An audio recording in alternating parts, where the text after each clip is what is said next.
Patay ang duha ka mga tawo sa managlahing disgrasya nga nahitabo sa City of Naga.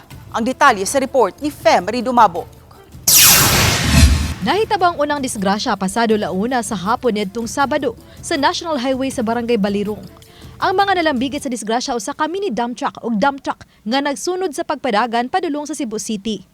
Matod sa kapulisan sa City of Naga nga nag-una ang mini dump truck sa dihang ni-overtake unta ang dump truck. Apan kalit nga niliwag ang ni-overtake unta ang dump truck. Kaya adunay gikatagbo nga laing sakyanan. Hinungdan nga naigo sa truck ang mini dump truck.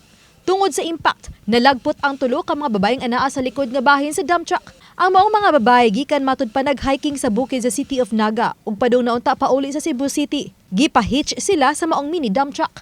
Ang usa kanila, ang 23 anyos nga babae ang nakalas, samtang samdan ang duha. Sudden stop ang kauna, tungod kaya na panikumos nga dump truck. Pag-overtake na nanay dump truck, so nibalik siya sa iyang right of way, sumutang nabanggaan na niya ang nag-una nga mini dump truck kay ni sudden stop man siya. Nasikop ang 25 anyos nga driver sa truck, kinsa pasakaan og kasong reckless imprudence, resulting in homicide and multiple injuries. Drive safely lang yun kay labi na nang dapit sa road going Toledo on Uling Road. Kuha na siya kanang daghan kayo og blind spot diha niya.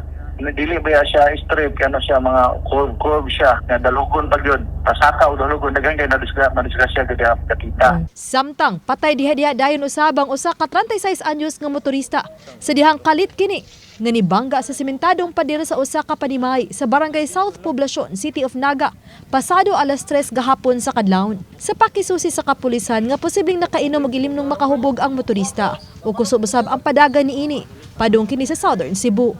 Na-overshot matod pa kini diha sa iyang pagmaniho. Matod pa sa iyang family nga na siya gamay problema sa pamilya. Away-away pa. Kasi ko na to nakainom. Kusog padagan daw sir as per sa mga witness. Pag ayun sa witness kusog padagan ibangga sa balay sa pader sa balay. So kadlawon ba yato walay traffic, walay lain sa kanan. Overshot ito siya. Uban ni Clifford Lumayag, Femery Dumabok. Balitang Bisdak.